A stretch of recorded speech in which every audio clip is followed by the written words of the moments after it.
So, for today's video, andito tayo ngayon sa Gashapon. What's Gashapon? Guys, sinabi ni ate, bagay sa skin tone ko, neutral. Eto, pink, hindi bagay. Sabi ko, ano po para sa mga dark skin, sa mga morena, okay lang po yung mga neutral. Kasi mga light lang. Tapos sabi ay wag lang po yung mga pink. Ayan o, pink na pink.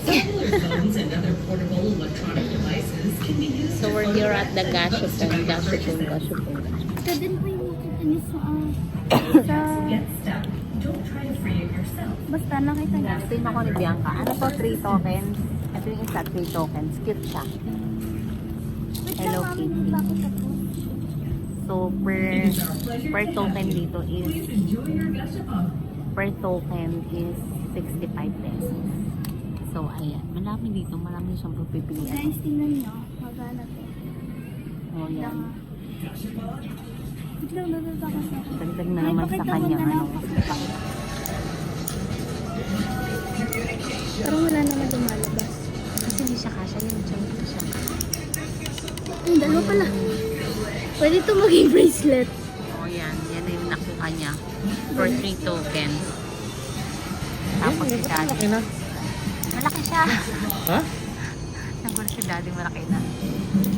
Yan ba yung kanina? Meron siyang stand. Ano ito? Yung Hello Kitty.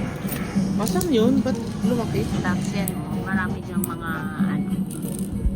Gumagana talaga siya. Yan o, meron 3 tokens. Ay, lang ka. Masan yung isa kanina yung pinakauna? May 2 tokens kasi. So, ayan. Ilan ang Ito, kinuha mo si ba? Kuya, may lang siya sa keychain. Keychain lang kinuha mo, no? Yan. Ano na? So, yan. Dito yan, guys, sa may Magnolia. SM Magnolia. Saan tayo? So, tara. Feeling namin na Singapore pa rin kami kasi maganda dito, guys.